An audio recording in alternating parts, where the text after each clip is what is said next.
Hello everybody, welcome to Knowledge Without Bar. Today our topic is concepts on dilution and dilution factor. So if you're new in this channel, please subscribe. So let's start the session. So our discussion mainly covers these four topics. What is dilution? What is dilution factor? Why is it relevant in microbiology? And how to calculate both the dilution and the dilution factor. Dilution is simply diluting or reducing the concentration of a given solution by adding more solvent into it.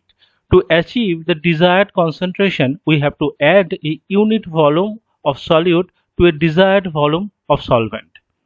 So simply this is the process of diluting of a specific solution you are given according to your requirement.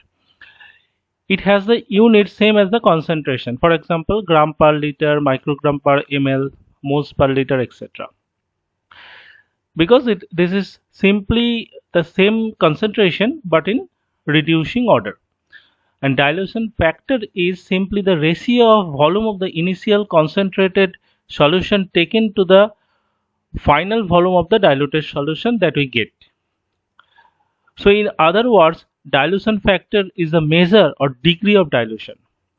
As it is a ratio, hence does not have any unit. So let's discuss in more elaborate way. Now, what is the relevance in biology? Dilution and dilution factor routinely used in analytical chemistry to make different concentration of the stock solution. It is also routinely used in molecular biology laboratory in various analytical studies.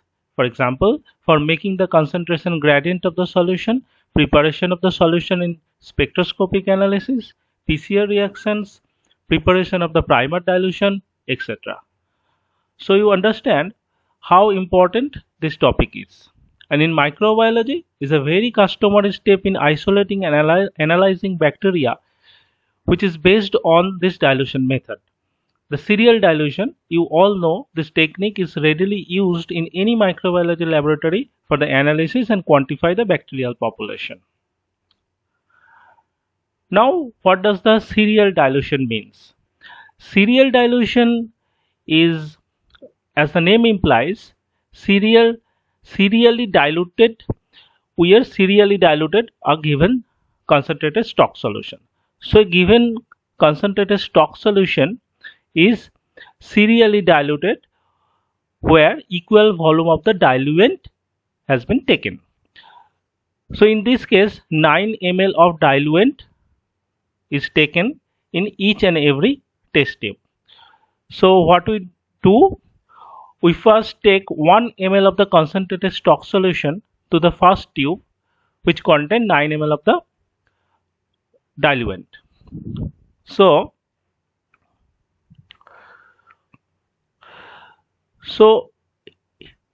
in the tube there's 9 ml of diluent and we are taking 1 ml of the concentrated stock solution. In the second step, we are taking 1 ml of the diluted solution what we have diluted in the first step. From the first tube we are taking 1 ml of the solution to the second tube which again contain 9 ml of the diluent. Similarly, we are keeps on diluting the solution until our final desired dilution has been achieved. So the final volume of each and every tube is 10 ml because we are taking 1 ml from each step to the 9 ml of the diluent. So if we plate the bacterial population or bacterial culture onto a in a spread plate technique, from the very first diluted solution we'll get a huge number of the colonies which is difficult to isolate because in this case this is very much concentrated as compared to this one.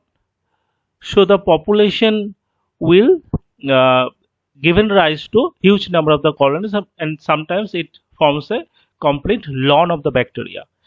If we keeps on plating, in the final dilution we'll get very less number of the colonies, which is easy to isolate for the pure culture, at the same time which we can quantify by the MPN method, which is most probable number method, which is a complete different um, technique. We can discuss it in some separate tutorial. So simply serial dilution is nothing but diluting serially a concentrated stock solution to a given volume of diluent, and each and every step after diluting we are plating the same bacteria onto a plate to achieve finally the uh, number of the population or colony of the bacteria which are manageable. Now the concentration part. The concentration part I have divided into two. The calculation one is calculate the final concentration, which relies on the formula C1V1 equal to C2V2, where C1 is the initial concentration, V1 is the initial volume, C2 is the final concentration, and V2 is the final volume. Taking the example, an aqueous solution of NaCl contains 2 moles of NaCl in 0.2 liter of water. What would be the final concentration of the NaCl solution if 500 ml water is added? So what is C1 here? In case of this example, the C1 is initial concentration, that is 2 moles of NaCl in 0.2 liter of water. So 2 moles per 0.2 liter. This is the initial concentration. So if we convert it into per liter, then it would be 10 moles per liter, because is 2 is divided by 0.2. So if you multiply this with 10, then it would be 20 divided by 2. So we'll get 10. So 10 moles per liter concentration is the initial concentration. So V1 or initial volume is 0.2 liter, because is 0.2 liter of water. C2, the final concentration we have to determine, and V2 is the final volume. That means we had 0.2 liter of water already have, and we are adding 500 ml, that means 0.5 liter of water. So the final volume will be 0.5 plus 0.2, that is 0.7 liter. So taking the formula C1V1 equal to C2V2, we have to determine C2. Then C2 is equal to C1V1 divided by V2.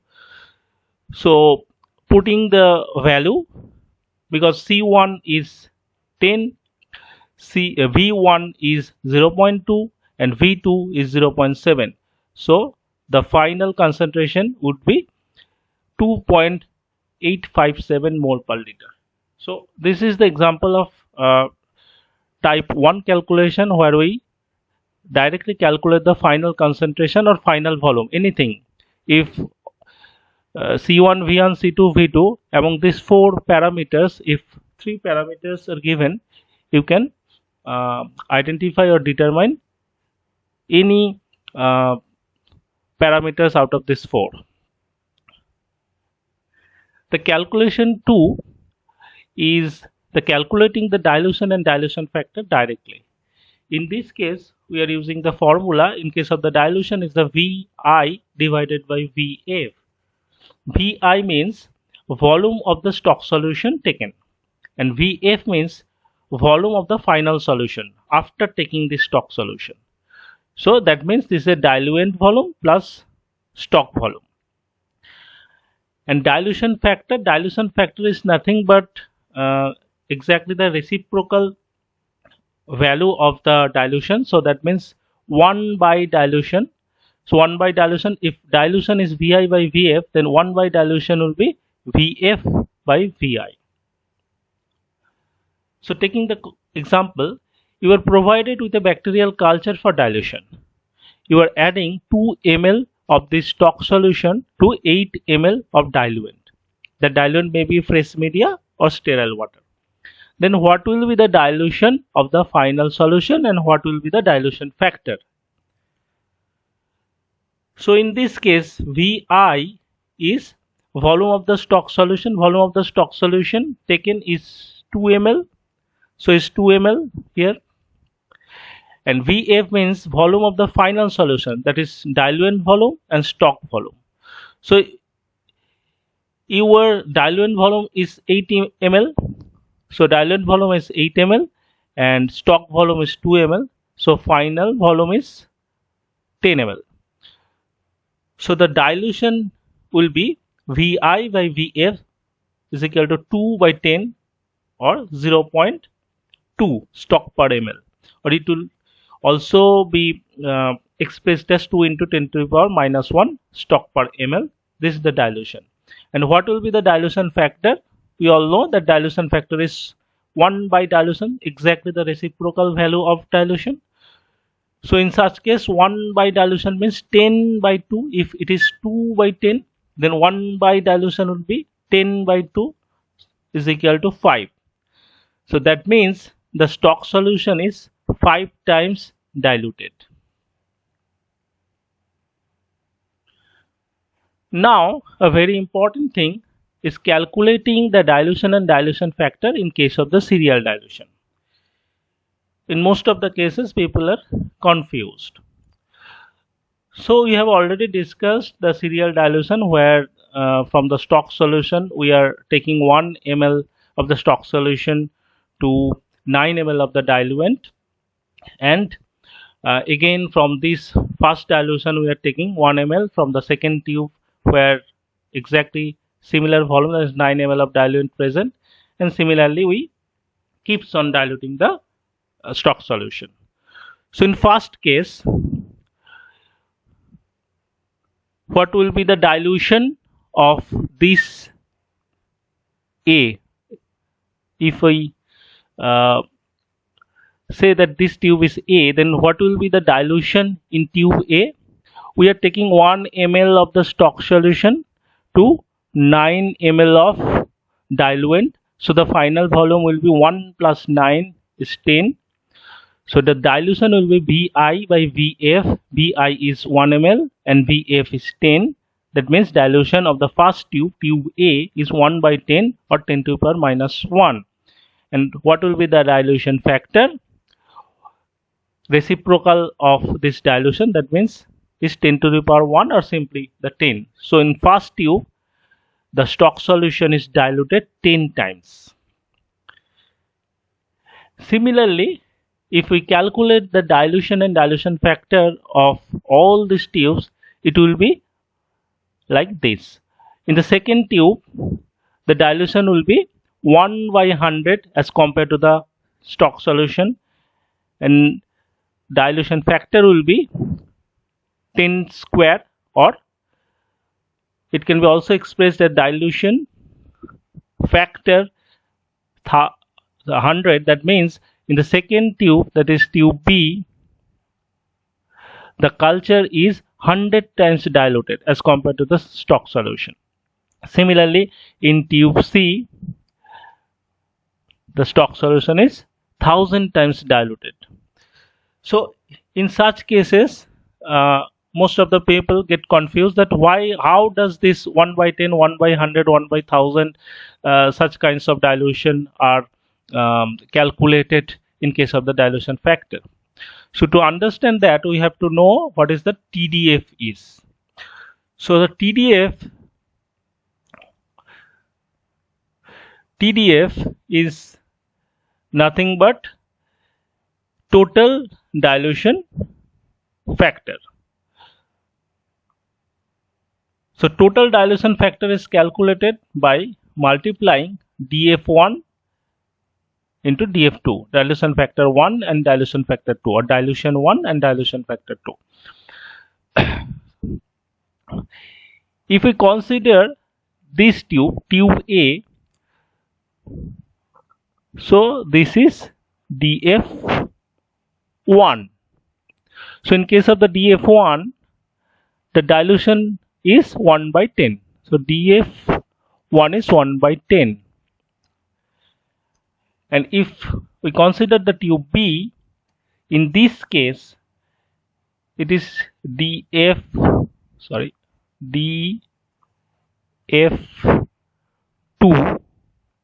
and in this case dF2, if we considering the tube A, again the dilution is 1 by 10, because we are taking 1 ml from here, and the final volume is again 1 ml plus 9 ml is equal to 10 ml. So if we consider the dilution of the tube B with respect to tube A, it will be 1 by 10th. But if we consider the dilution of this tube with respect to the stock solution, it is definitely not 1 by 10th, because we are taking 1 ml sample from already diluted tube A. So in such cases, like tube B onwards, we have to calculate the TDF, total dilution factor. So total dilution factor is dF1 into dF2. So in case of the dF1, it is 1 by 10, and in case of the dF2 is again 1 by 10. So in such cases, the TDF of the tube B will be 1 by 100. Will be 1 by 100. This is. So similarly, if we consider the tube C, in this case the dilution will be 1 by 10. Correct? Because we are taking 1 ml from the tube B to tube C, 9 ml of the diluent, so 1 plus 9 is 10, so 1 by 10th. But it's not 1/10th dilution with respect to stock solution. So with respect to stock solution, what would be the dilution? The dilution would be the dilution in the tube B into dilution into tube C. So in such cases, tube B is dF1. So dilution of the tube B is already we have calculated is 1 by 100, and the dilution of the tube C 1 by 10. So the TDF of tube C will be 1 by 1000. Hope you understand.